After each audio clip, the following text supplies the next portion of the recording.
Hey everyone, welcome back to the First Class Lacrosse podcast. I'm Matt Dunn, joined as always by my co-host Deemer Class. Today we've got a good one. Jesse Bernhardt is on the show.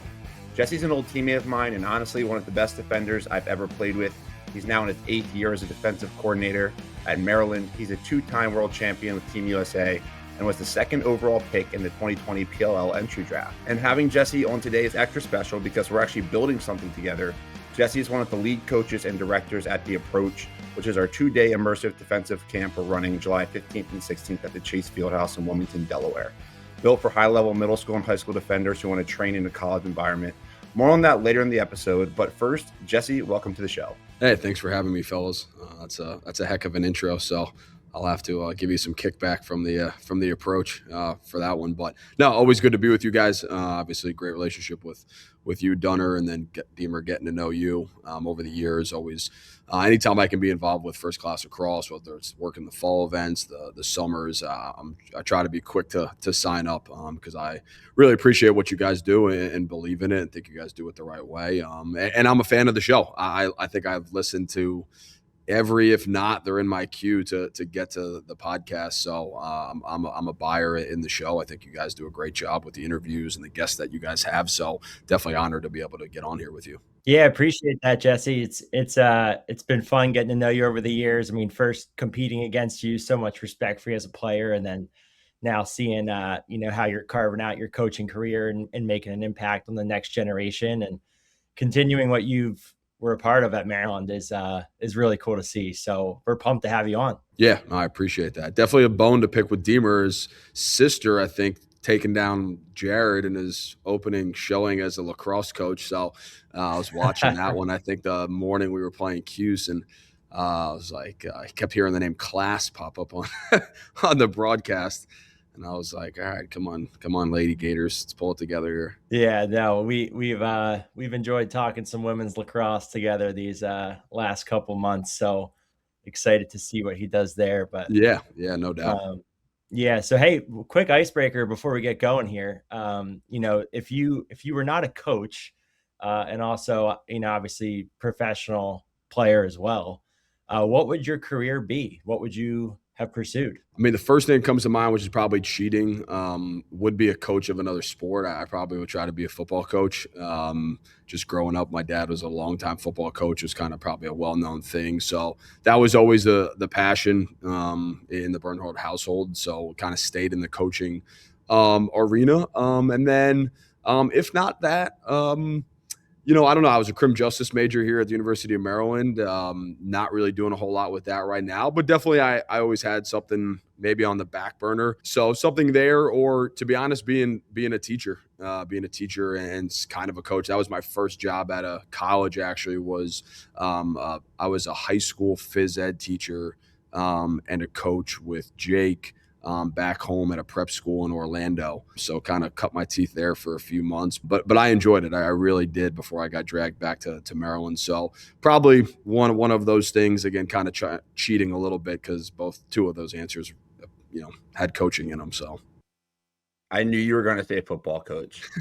I knew you were going to try that route. So I'm glad you pivoted, because honestly, we were thinking before, I was like, I don't think there was any world where you weren't going to be, a coach. And I wanted to ask you that here. I believe, to your point of a few months, your first college coaching job was I played with you my freshman year. My sophomore year, you came back to Maryland after the fall, correct? Correct. Yep. Yeah. So, the whole coaching thing, that was like, I think unique in a way. And obviously kind of, you see like full circle moments, right? We get kids on campus and we recruit them, and it's like, what do you want to be? And, what are you trying to do? And, they're 16 years old and the kid didn't even know what he wanted for breakfast in the morning. So, everybody says business or something. And I was probably, one of the anomalies. And, that was like, I knew I wanted to coach. Like, I just knew I always wanted to do that because of my dad. So I kind of had an advantage, I guess, on that front. At what level did I want to coach? I didn't know. Growing up, my dad was everything from high school to the NFL. So, being a high school teacher and coaching lacrosse and football, that was like the dream. I would be happy doing that. And that's what I did. Like I said, Jake and I actually went down and took over and kind of try to get off the ground a little bit at Windermere Prep in Orlando. He was a middle school teacher. I was a high school teacher. We were trying to kickstart the lacrosse program. We were there from July, August till December, and then Coach Tills had called and was like, "Hey, we're looking for a dolo and a volunteer." And being at Maryland, it's pretty easy to get drawn back in here pretty quick. So being young guys, it was like, I don't know, we get to go back to Maryland, probably cut our salaries in 1/4 between the both of us. Sure, let's go back and do it. So that's how we came back. And I was with you that sophomore spring, so came back in January and then kind of through the into that summer there. And Jesse, you mentioned your dad, and in doing some reading to prep for the pod, I thought there was an interesting line I read where you kind of mentioned that you find yourself quoting him a lot, dadisms, and I'm sure, not just as a coach, but also just as a man too. You've learned a lot from him. But I would love to hear, what are some of those quotes that have stuck with you and lessons that are still sticking with you today? Yeah, that's a probably a lengthy question and an answer. My dad, I thought very highly of, as everybody does, of probably as their dad or their fathers. But just being around him, obviously as a dad, and then and as a coach, kind of your stereotypical going to the locker rooms and being on sidelines and Friday nights going to games and or Saturdays, and when he was coaching in college and things. So just being in that atmosphere and environment was just the norm. You know what I mean? Like my dad, I kind of have a semi setup at home. I don't have probably a house, but Jake and I always shared a room growing up, because dad always had an office. Like that was the way it is. Like, so, being in there and like having the office and, kind of walking in and having the bookshelf of all the binders of all these things he would have. And, his desk and the whiteboard in there was just so commonplace, for us growing up, that it was kind of like, yeah, isn't this kind of what everybody, like my dad, that's what he does, and, having on the weekends, he'd have other staff coaches come over and they would like meet at the house. And so it was just so natural for us and part of like our childhood growing up, that definitely kind of where that spark was created. I think, and then just being in the locker room, the relationships and seeing all those things. And, for like any parent, right? I'm sure most parents have things they say or they harp on, and until you kind of get older and, really reflect back and see, they were probably right in a lot of moments. You just didn't want to hear it, or you wanted to hear it from somebody else. That, I definitely find myself, whether it's just kind of like the way of operation. My dad was a very diligent, borderline, like, OCD in terms of like preparation and attention to detail, and just how kind of he went about his business. And again, you kind of just pick up on those things just being around without even knowing, right? And then as you get older and you kind of try to create your own processes and routines, you kind of reflect back a little bit on those things. So, those are some things I definitely kind of take. And and my dad, he was an old school, tough love kind of guy. And, there wasn't a whole lot of easy days in the Bernhardt household, but that's just kind of how he rolled. And it was always from a good place.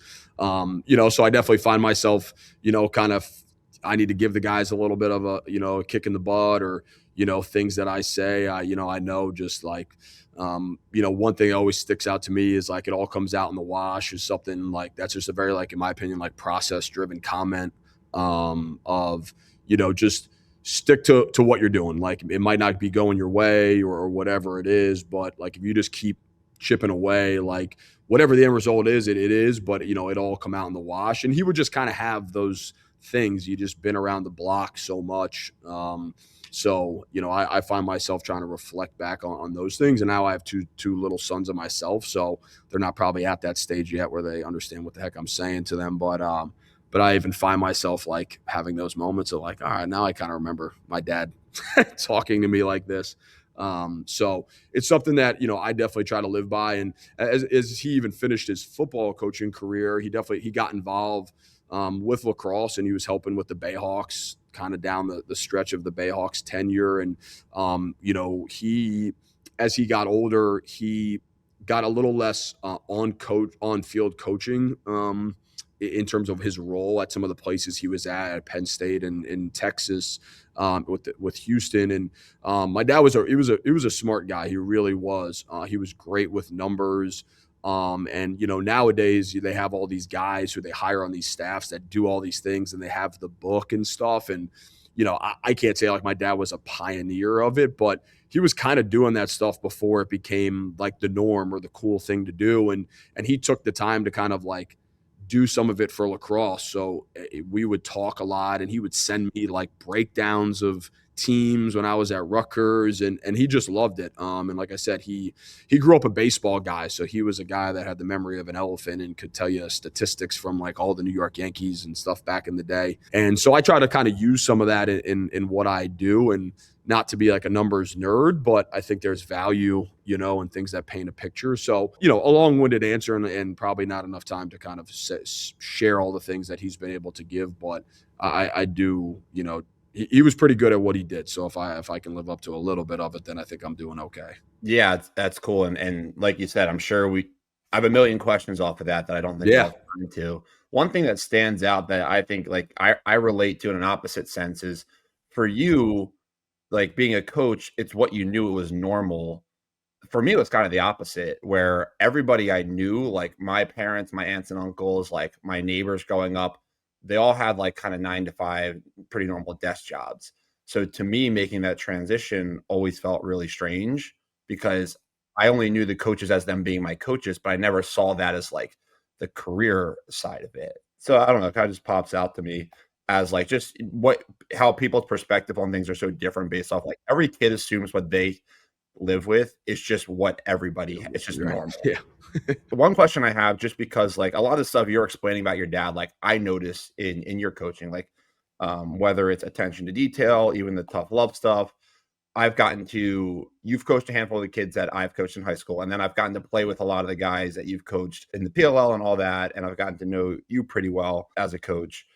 Question is, thinking about your dad growing up, I'm curious, like with the Texans, what was his role there? Like, what were the things that he was kind of doing that were like his, strengths tactically, like working with those guys? Yeah, I think one of my dad's, greatest strengths, I would say two, and it's something that I definitely try to carry is the relationship piece, the guys. And as I get older, right, most young coaches, and I'm still young in this profession, sometimes you get caught up in the outcome and the numbers and, the statistics and, did we hold people to this and that? And there's importance to it. But I always felt like my dad had a great ability to form relationships, and that's why he was able to coach guys so hard. He had a little bit of a tough upbringing. He lost his dad when he was young. He was on his own at a really early age. I always felt like in his coaching stops, and my dad had many, my mom would probably laugh and cry at that same statement all in once, because he changed so much. I felt like he gravitated towards the places that maybe had a little bit of a rougher background, because it reminded him of him, and he connected well, no matter socioeconomic background, color, race, ethnicity, didn't matter. Like my dad was that guy who could just like connect with anybody. And I felt like he did such a good job of that. And obviously since his passing, which has been a handful of years, and I've probably told the story a handful of times, just to see the outpouring of support and having people that I never even met in my life kind of show up through that time and just, share the impact he had on them that had nothing to do with football, right? It had everything to do with everything else in life, and that they still live by, kind of he had a little creed and motto, pride, poise, commitment. And that's kind of when he cut his teeth a little bit coaching high school. There are guys that are like 50 years old now that I see and talk to, or they text me, and they still finish their text messages with that, So to me, to be able to have that kind of lasting impact was kind of like, that to me was such a strength of his. And then I think his ability to be transparent. And I think that's kind of a dying thing nowadays. Everybody kind of loves to add a little fluff here or there or let people down easy. He had a very good way of being direct and being very direct, which I knew very well, but also being direct, but not being demeaning at the same time. And I think that was because of the relationship piece. And I kind of segue that into, as he got into the latter part of his career with Penn State and Houston, that connection was with Bill O'Brien. He had coached Bill O'Brien at Brown back in the day. And that's where that relationship was formed. So when Coach O'Brien took over at Penn State, that's how my dad got there. And then he kind of followed Coach O'Brien along. So, my dad was kind of the consigliere to him, to say the least. Obviously, when the Penn State issue went down, that was a tough time there. And my dad might have been one of the first boots on the ground when that new regime took over, and kind of was Coach O'Brien's right-hand guy, like pretty much everything that needed to be done, when he needed to be gone. And then when he went to Houston was the same thing. And I think it worked so well for my dad because my dad wasn't afraid to tell Coach O'Brien, or anybody for that matter, what needed to be said. He didn't care whether he wanted to hear it, he didn't want to hear it. He was just going to pass along what he thought and his information, and that was his role. And then at that point, what was taken from that could be taken from that, but he wasn't going to mince words, and my dad was not one for mincing words. And I thought that was always his one of his greatest strengths, was that he had a great sense. And at that point in his career, he'd been coaching for 30 plus years, going on 40, just to kind of be a shadows guy. I remember even, Jake and I used to go, and Jared would visit the Texans and, wherever he was, and different stops, and, work out of the facility when we were there, and, meet the guys. And I remember one time, we met some of the guys, and, one of them was kind of like, hey, we know your dad, and, he's super nice. And it was kind of like, we don't really know what he does, and I was like, well, that is exactly how he wants it. He wanted to be the guy that was in the shadows, definitely did not want the attention at all.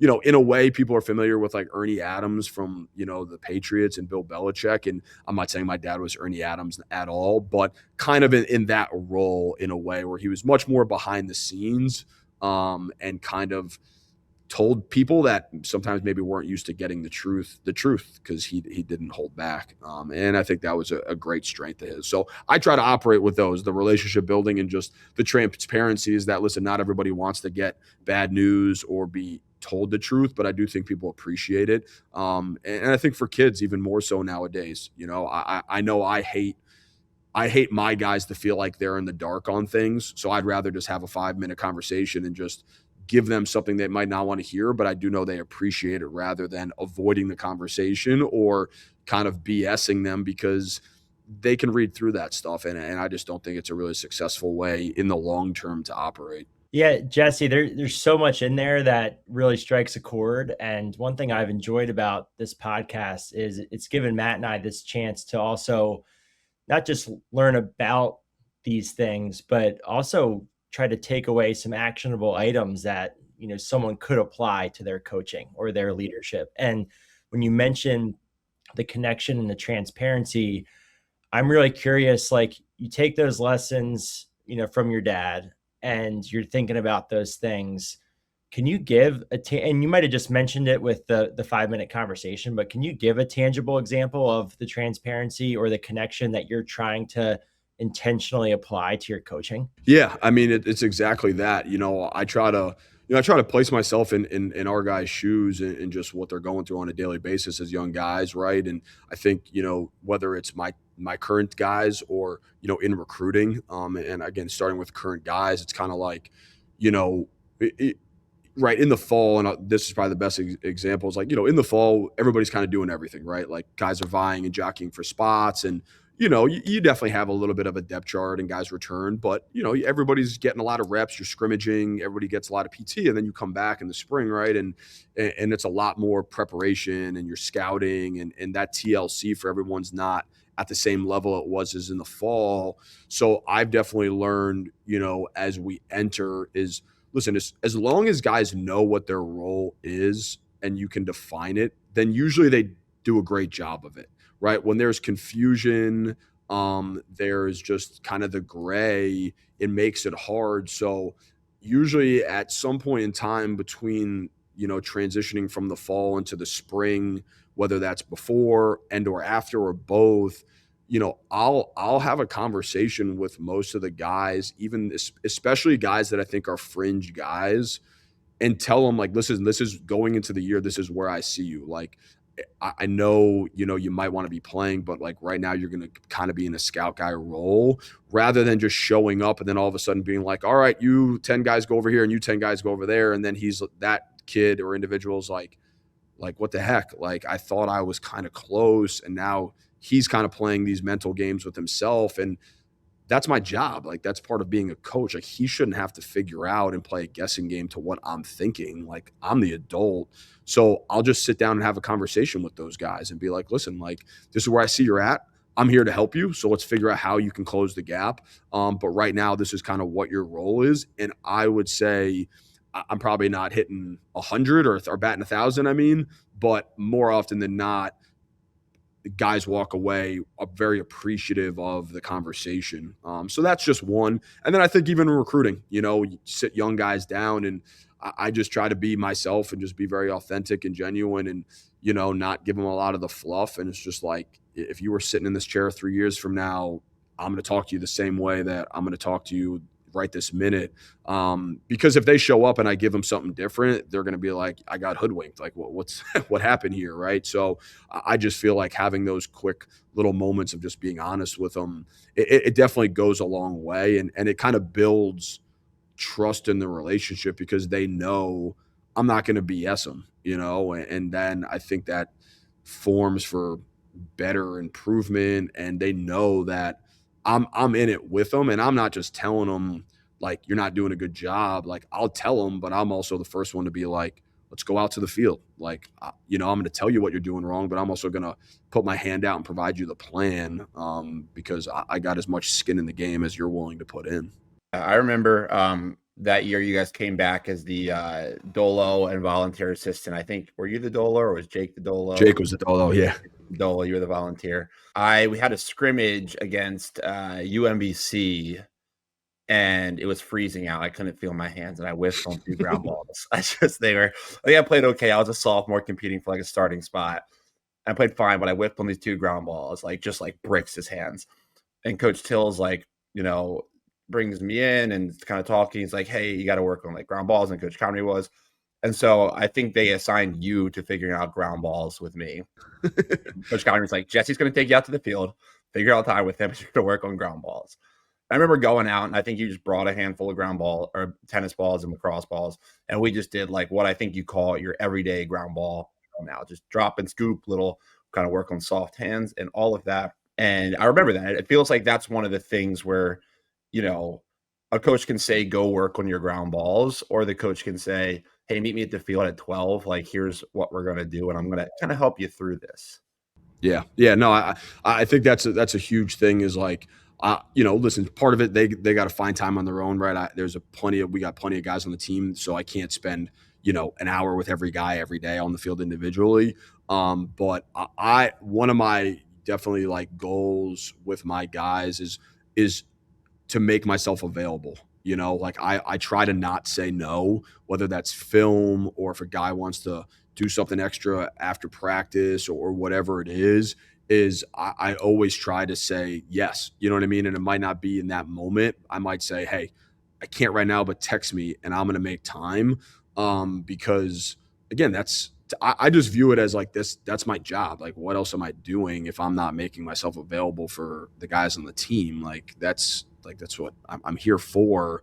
So, people who don't do that, I don't quite understand. I just don't operate that way. And, I think, just to give them, and now they can then find the time at like your example to then you can go do those every days eventually on your own. But at least I've showed you how to do them and give you a little bit more critiques and things. So we do the same thing. And I'm a buyer and believer, even like, and I've tried over the years, this isn't like stuff that I've like figured out from day one, is with our guys in season, like developing my other guys that aren't playing, like I find time once every week in season to watch film with the guys that don't play. Because at some point in their Maryland career, we're going to need them to play. right? So if they just get pushed to the side, then again, well, isn't my job as a coach to develop them, right? But I only get to develop them when they play. Like that's not. I don't think that works well. So it's not the same amount, right? Because they're providing other roles throughout the week. But I try every week to find a day to watch film with them so that they continue to get better and they're not losing time throughout the spring, because in a few months when the fall comes, some of those guys are going to be like Matt Dunn as a freshman or sophomore, and now they're going to be vying for spots. And I want to make sure that they've continued to get better even when we're, in season mode. Jesse, we were kind of joking before the call how with the weather you're getting to be a professional in scheduling and logistics, but when you're talking about that, it also just makes me think that your time management as a coach, to balance these things is really crucial, and to be like looking at the guys, on the defensive side of the ball that are playing, not playing. You're trying to balance what you're investing in them from a week to week while still scouting for the teams. And then you've got the recruiting guys that you're still staying on top of. So it just kind of, I don't know that there's a question there, but it just kind of makes me reflect on how important time management must be for your role. Yeah. I think anybody who coaches knows that, whether you're coaching high school to college or whatever it might be, it's important, and it kind of goes full circle back to talking about, getting things impressed on me from my dad. And I'm a big routine guy. My wife jokes around about it all the time. That's how I operate. So, I've kind of gotten I have a 2.5-year-old, and she's like, oh, he's just like you. Like, he's a routine guy. And if he's like thrown off, like, there goes the day. And I'm like, yeah, it's kind of is what it is. But I think to maximize the time, right. And, you have all these people that need and want your time, whether it's your family, your own time. Everybody needs a little of that. And then, 25 guys, right, that I coach defensively. It's just, having a routine and a schedule. And that's something that, I've been fortunate, to be here at Maryland for, I think this is year 9 already, which is kind of crazy. And, as I, have guys and just have some continuity, right. A lot of my older guys, the Shallers, the Larkins of the world, they've been around me for a while. Right. So as we've gotten to this time of year, we kind of have our processes and routine that we operate. And it's like, okay, on this day, we usually do this. And on this day, we usually do that. So the fact that we've kind of cohesively been able to find it kind of, then I know where my pockets are of like, okay, now I got to steal a little time to like get ready for this or practice or, prepare for practice here or there. But I do know like, okay, at this time of day on this day, I'm devoting to this group or these guys kind of thing. So definitely is a little bit of a bobbing and weaving type deal, but it's important. And that's a skill we try to develop in our guys, time management. No matter what job you have in the world, if you want to be successful at it, it takes a little bit of that. So do the guys regularly schedule time with you each week to watch film outside of team film before or after practice? Yeah. Usually we kind of to that point, we'll have some times that they'll reach out to me and just they kind of coordinate on themselves, based off of classes and like, hey, these 10 guys have an opening at this time, right? And I kind of tell them, hey, I block out my time, like, hey, I got staff meetings or whatever from here to here, and I just need a little extra. But anytime in these, just let me know. So once guys kind of get in their routine of going to class and then we kind of find the gaps, they're pretty good at being like, hey, coach, can you meet up at this time? And then usually that remains pretty consistent as the year goes on. And then every now and then I might have a guy come up after practice, and the guys, they all know now, they might ask me, be like, hey, coach, can we watch film tomorrow? And I always just tell them, I said, yeah, just shoot me a text. That way I have it on my phone. It reminds me. So generally sometime at most nights, 7, 8 o'clock, I get a text from somebody. Hey, coach, you got time tomorrow morning? And my answer is always yes. You know what I mean? It really is. I just try to look at my schedule and figure out where I can steal. And I think sometimes maybe that's where people miss the boat is I'm not talking about an hour. I'm talking about 10 minutes, and if I can give 10 minutes to this guy and, 5 minutes to this guy, it doesn't have to be this big prolonged process. It's just, hey, little bits and pieces here. Can we just find a few minutes to do it? And that's really all it is. They're not asking for 2 hours of my time. It's just, hey, I got 5 clips to go through. Cool. Let's go. let's knock them out real quick. So yeah, like I said, we try to get a little bit on schedule just so I can kind of stay on a little bit of a schedule as well. That seems to be my impression of like this cultural thing that I sense from a lot of the guys that have come out of the program recently is just the stuff you're talking about. They seem to be like mini versions of that mindset coming out, where what you, Coach Tills, and the staff have done seems to normalize this culture of extra work, of being efficient with your time, of prioritizing the right things and taking ownership. Like, even if it is 5 minutes, 10 minutes, if that player has to bring 5 clips to Jesse, next week, then they know that that's important, and they're going to make sure that they do those things. And they see, if freshman defender sees Will Schaller doing it, freshman defender's probably going to say, I should probably make sure I'm pulling those 5 clips and doing that, because that's just as important here as, showing up in shape in the fall or the spring, or having a good stick. Yeah, no, 100%. I mean, listen, the culture was kind of in the direction, long before I came back to coach, especially here in Maryland. But I think, like anything else, when you have prominent people doing those things, it's easy to identify. And then now it's just a matter of being smart enough to look at those guys and then follow. Some people, they don't see that. So they have to know, to make sure what they're looking at. But if they just go, hey man, he's really successful, what does he do? I'm just going to do what he does. Now, you might not need to do exactly what that guy does, because not everybody's a cookie cutter approach, but then you at least kind of start to formulate, well, what works best for you. And, I've been obviously blessed to have some tremendous guys to coach here. I always, we had a great year in 22, but, those guys, and I always think about not to discount anybody else, the short stick group for me, Roman Pugliese, Alex Smith, Jake Higgins, Bubba Fairman, Roman, he came in when I came in. So he was a freshman when came back as a coach. So we kind of had all the trials and tribulations with each other of kind of learning. And it was kind of just a cool moment, obviously, to culminate in the way it did. But I think those guys did such a good job of kind of creating, what came to be how we operate kind of on our side of the ball. And they did such a great job of kind of laying the foundation that it kind of made it easy, because everybody behind them then just kind of has followed. That's, to me, that's culture, that's legacy, right? You're kind of leaving something better than you found it, and a way of operating. And all it is those guys have to understand to look for it. And I've taken the approach, even now, and the older guys probably laugh or get bored. I also don't take for granted that, listen, young guys are young guys still. So when they show up, to just assume that they're just going to start following Roman Pugliese around is not smart. In my opening slides in the fall, I have a slide on how to set up a meeting with Coach Bernhardt. As simple as that sounds, because you're a freshman, you're intimidated. You're I don't know what to ask Coach Bernhardt. They keep talking about watching film, but I don't know what to watch. I don't know what to ask him about. So I have to kind of force the issue a little bit, but it should be that way. I shouldn't expect this 17-year-old kid to want to come up to me. So I'll show him hey, this is how you ask me. This is where we can meet. This is what we meet about.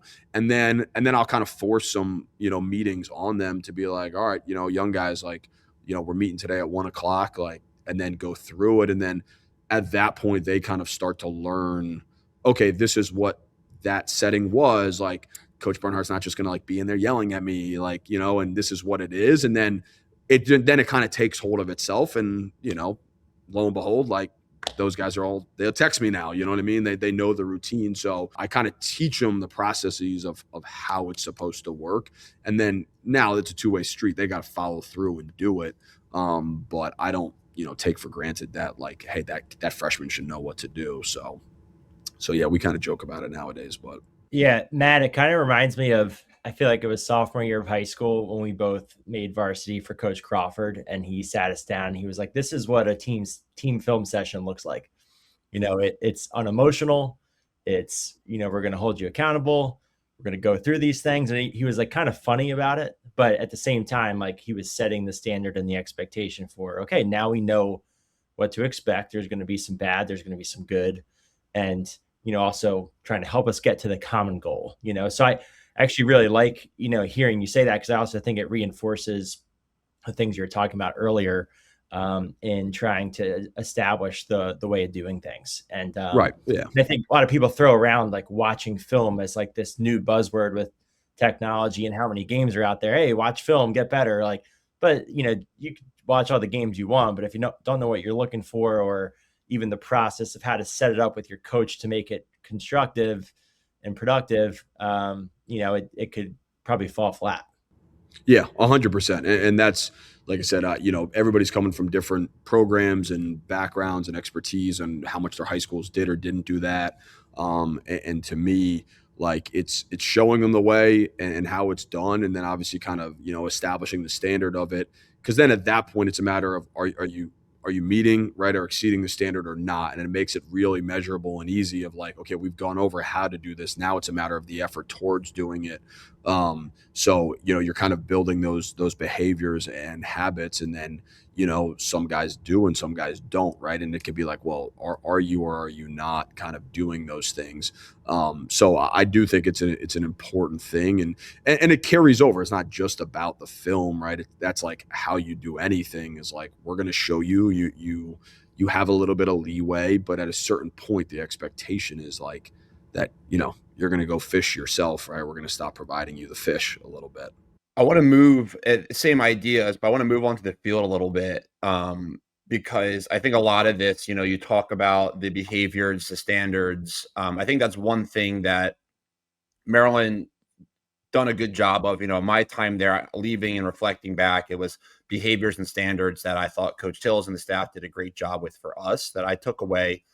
And I always say, when I look at the Maryland guys come out, I can tell what they're coached to do, which isn't true about every game or team I watch. And I think that's a great testament to the behaviors and standards that a staff has for their players, because they're so clear and so often drilled and practiced and held accountable to, that you see that product come out on game day, like whether it's how they approach the ball, whether it's stick work technique or offensive patterns or motions, or which hand you use in certain scenarios. My question for you, and this kind of builds off of something you said in a webinar, the behaviors and standards that you hold your players accountable to, they show them the way you drill things.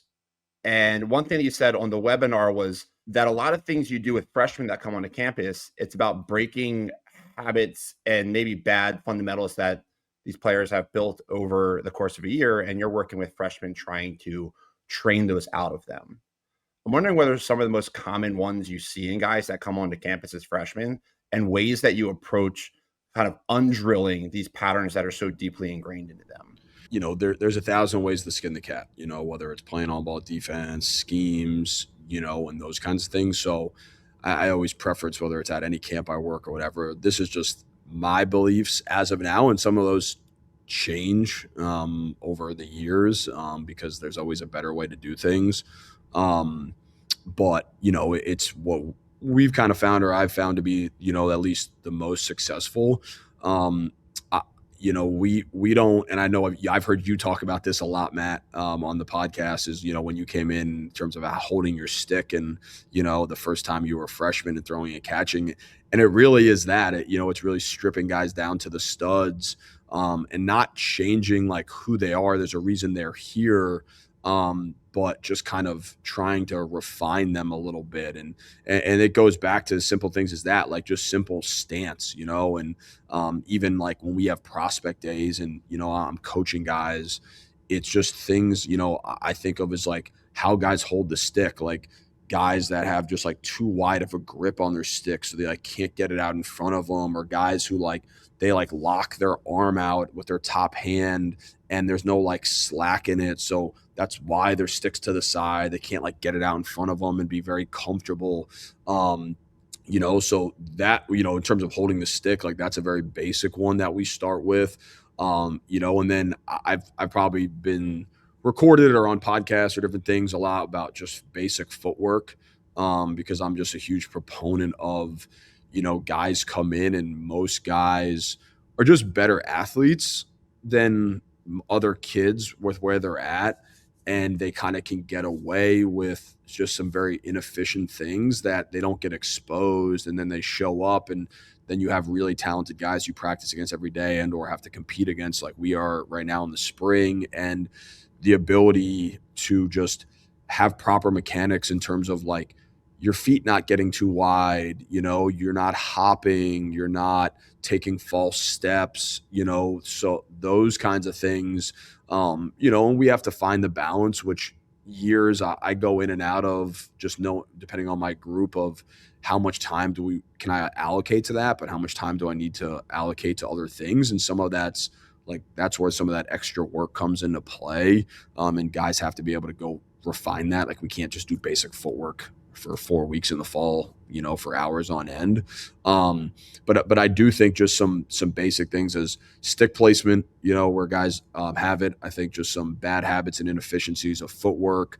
There's a lot of things that come to mind, and a lot of it's really just fundamental stuff. How you stand on ball, like not following the ball with your chest, sliding and just taking proper angles. And, a lot of high school kids like try to slide to like decleat guys, and it's like making sure you lead with the head of your stick first. And, it's all very elementary things that we just need to really like strip them down and build them up, because they just don't have that foundation yet. And then just kind of no different than the film we talked about is like, hey, this is how we do things here.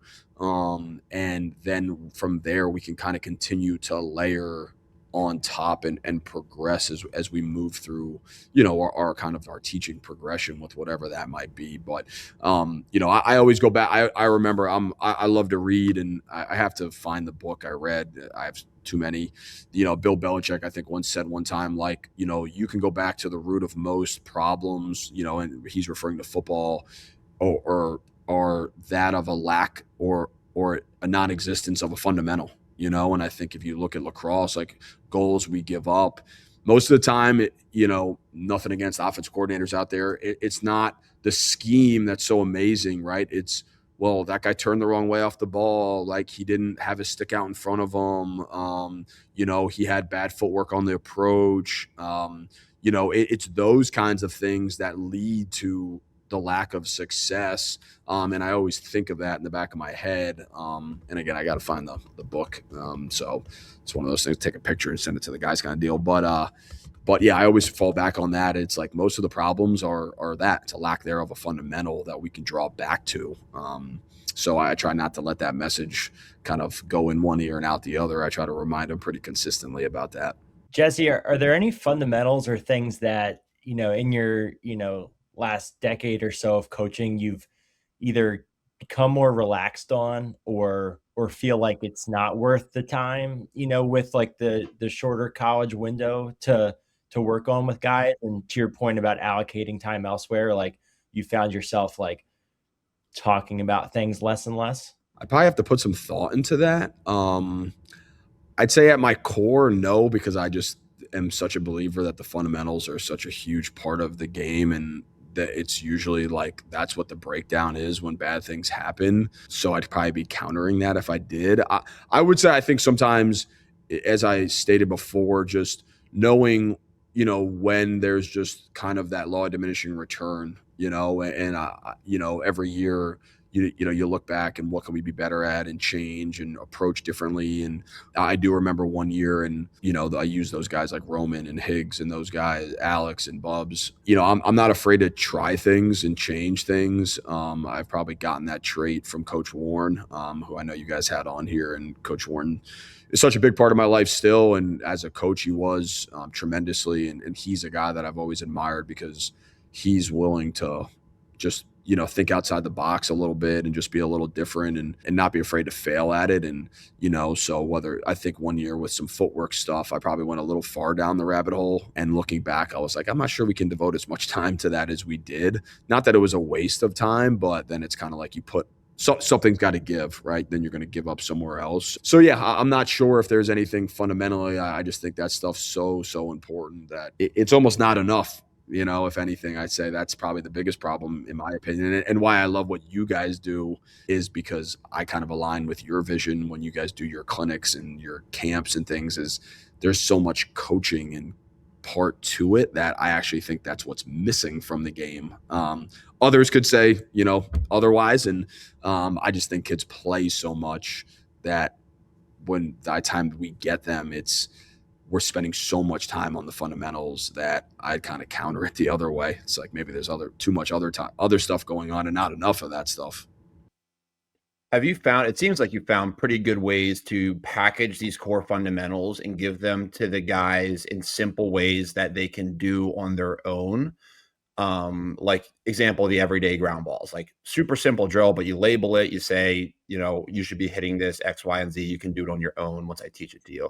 Have you found that for like multiple of these core skills that not just you teach it, but you found good ways to package it simply and give the guys ownership on executing that on their own time? Yeah, there's definitely some, basic things like the everydays or some basic footwork things that we do, to start the year, A, because I believe in them, but B, also to kind of like make the point of like, this is going to be extremely bare bones and fundamental, so at that point they can kind of go out and take those drills that are simple and not overly complicated and understand the purpose, and how to do them well. Because I think that's a big piece, not just going out there and just saying you did it. It's like, are you doing it properly? And a lot of times, I try to, anything I try to give them or to have them do, it's things that we've already done. So they hear it from me. And, I have found, you want your older guys to kind of take initiative and do those things. And I'm sure anybody who coaches knows this but you don't want them just doing it and doing it wrong, right? So it's like, hey, once I've taught you and we've done it, the things that are constantly being repeated out of my mouth. So when you're doing this drill, like that should be like ringing in your ear of like, okay, I got to make sure I'm, planting here. I only get, this many back pedals or whatever the case might be. And then go out and do it. And I'm definitely a coach who I have drills that I like and to go back to, but I'm also a guy who I make up a lot of drills. I do. I've probably forgotten more drills than I've come up. I can remember just because I'm always just trying to create drills that I think are applicable to what we need, not just like, hey, let's just do this drill to do this drill today.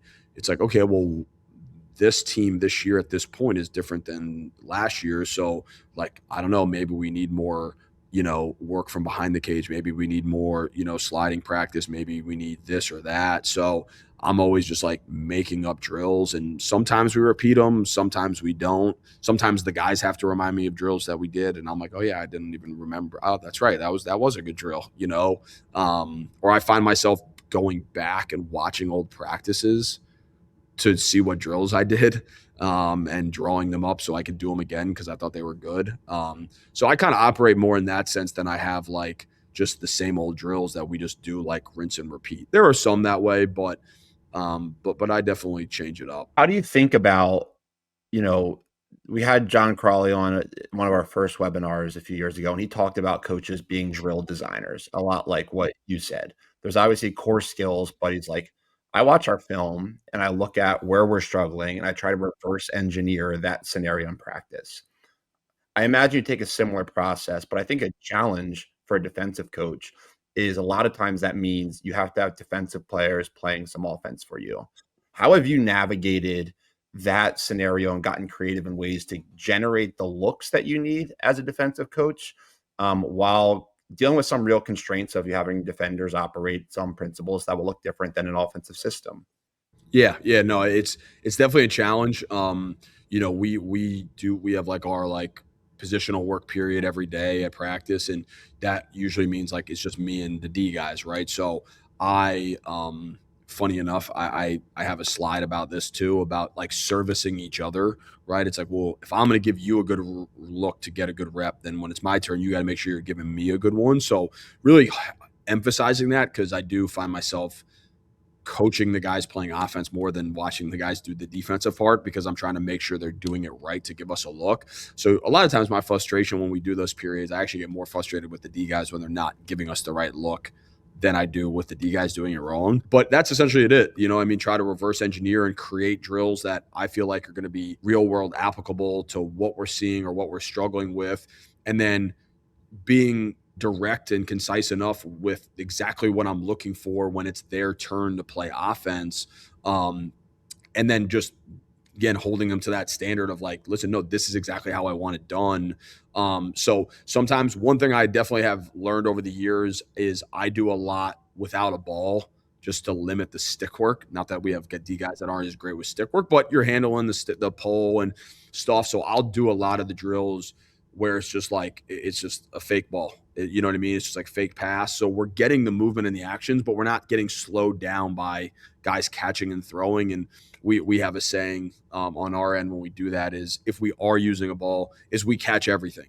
So if I threw it to you, Dunn, and you were supposed to catch it in like counter, if you dropped it, you act like you caught it. You just keep going. And it's like, we just catch everything just because I don't want the drill and the speed to slow down because of it. And then I've also found myself to try to get guys more reps is like layering in things. And I took this actually, I think Travis Crane, who I think that Trav does an awesome job at Ohio State with those guys. And he presented one time. And so the concept of kind of doing multiple things, but one thing like leads into the other. So it might be like, okay, these guys do a pick, but then after this guy picks, then he goes back to pick over here. Is that the first one might be with no ball, and then maybe I'll throw a ball into the second one to give them a realistic action of the flow a little bit, but it's a little bit more under my control rather than them having to handle the ball. So I've found myself using that kind of tactic, or if I have like an injured guy out that can kind of help me with it a little bit, doing a little bit more. And then at certain times, if I can, I'll steal some guys from Coach Phipps and have like some scout work. And instead of your traditional, maybe just running 6-on-6, doing small drills with actual O guys to get us just reps on reps of whatever concept we might be wanting to go over or things like that. So it's a challenge, but it is what, you have what you have. So you can either complain about it or not do it, or just kind of be creative with it. So guys, I want to save some time here to talk about the approach. And, one thing I was thinking about when we were talking about doing this podcast, when we first started FCL, it was really around this mindset of trying to bring a lot of the things that Matt and I had learned in college, especially in that positional time, to high school players and to youth players. And, that's been an exciting growth and development. And I think Matt's done a really good job of bringing a lot of that defensively, to trainings. But I still think the defensive position overall can be very underserved at the younger levels. And hearing you talk on the podcast, Jesse, about, your approach to defense and, what you're doing with your guys, I think it's really exciting what the approach is and what it's all about. So I would love to give you guys some time to talk about that here and talk about the vision for it and why we all think it could be really impactful. I think it's something that Dunn and I have kind of tossed around over the years, and there's just so finite amount of time to kind of find time to do things, and it's a saturated world out there with lacrosse, opportunities, especially in the summertime. And as I kind of started this whole thing off, I just think so highly of what you guys do and believe like what you're doing is definitely on the right path of what young kids need these days in terms of coaching, and that's why I'm always a proponent to try to get to those events when I can. And I do think sometimes the offensive side of the ball is a little easier to do. Just, hey, we can work on some dodging and shooting, and not too many people are excited about coaching approaches and sliding technique and things of that nature, but it doesn't mean it's not needed. It really is. And as we've discussed kind of firsthand, getting young guys, whether it's here at Maryland or anywhere else, I'm sure most defensive coordinators would echo a very similar sentiment to that I have already. I think there's just a place and a need for it.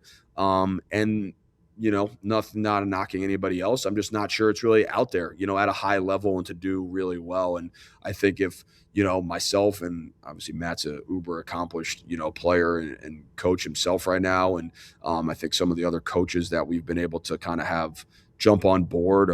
Coach Warren, who I already mentioned, and things.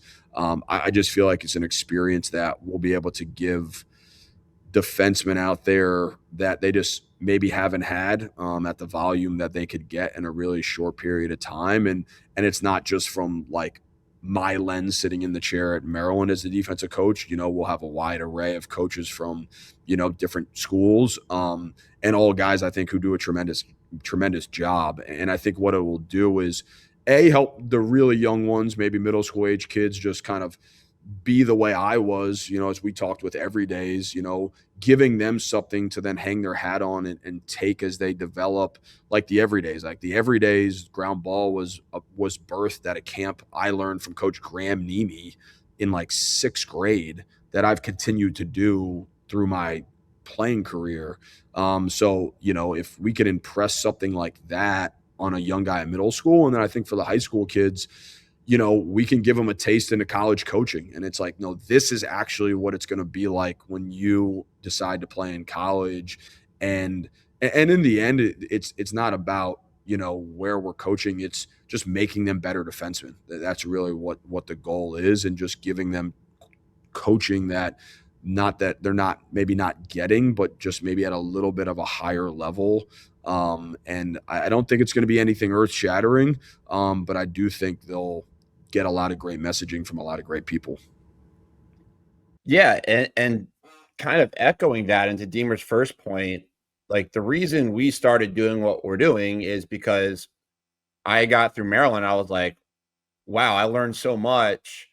Like I had so many questions when I was younger, and we had great coaches too, by the way. Like I loved my high school coaches and all these people, but to that point, as a high school coach, you might have 3 coaches on staff and 45 kids for 3 months of the spring, and you're trying to put in the clear, and you don't have time to do all of that.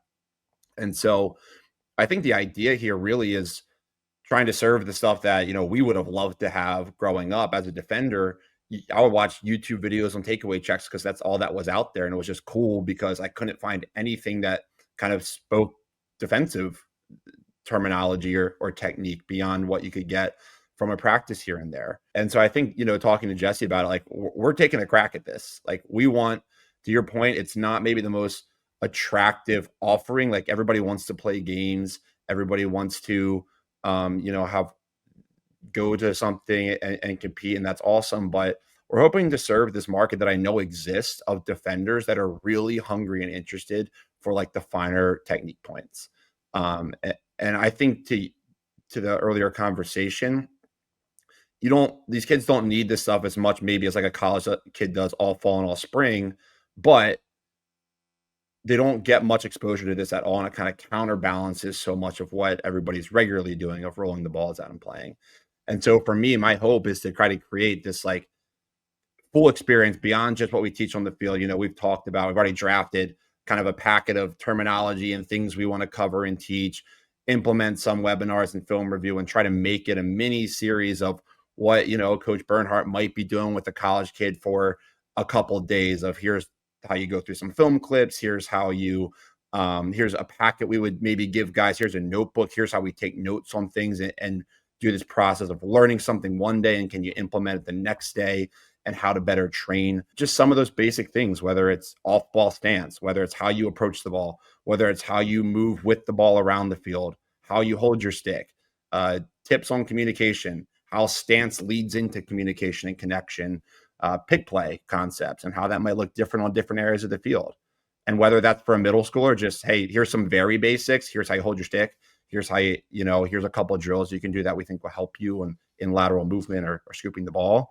Or a senior in high school going to play Division I lacrosse next year that has been such a great athlete and so skilled their whole lives, now gets a few more tools to kind of say, wow, I never thought of it that way. Oh, standing this way makes a ton of sense. I kind of just, anticipated a rollback because I could always sniff those things out and was just there and had a great stick to knock the ball down. I agree. I think, and you kind of hit, a point is like, and it'll be our first crack at it, but, our goal and our vision is, this isn't just like a novice thing, whether you play in Maryland or, you're a professional like Matt Dunn and myself, like everybody has room to get better and improve. And I hope, people understand. And I think sometimes that gets misconstrued when people see like a camp that it's like, I've outgrown the ability to go to a camp. And I think that's a completely wrong approach, no pun intended, that I would hope that even kids that might be committed to places are like, wow, like look at the staff that they're putting together, and that I have an opportunity to go get coached by them before I even get to college. And now I'm going to have a leg up going into my college career because I already kind of got this mini camp before I even showed up. And, I think it's just going to be an awesome petri dish of a learning environment that I'm excited for, because I selfishly get to spend 2 days with Matt. I get to spend days with Coach Warren. I get to spend days with the other coaches we're hiring. And I know I'm going to walk away personally with different ways of coaching, drills and things. So selfishly, I look at it like, Travis Kelce and these guys do like tight end U, and it's these guys who all compete all year long, but it's all about is getting better. And now that we're going to get some of the best at the same location, I would hope from the most beginner to the most advanced guy, they see the value in it and show up, because I think it's just going to be a product that, others people have kind of fallen short on a little bit. Yeah. And guys, like the other thing too, is like, it's also continuing to think back on like, what's the current state of the event landscape. And, the typical mindset is, hey, if I want to get better at something, I just have to go where there's the best competition. And that's fine. Like having a lot of events you go to with a lot of other high level players, you do get better.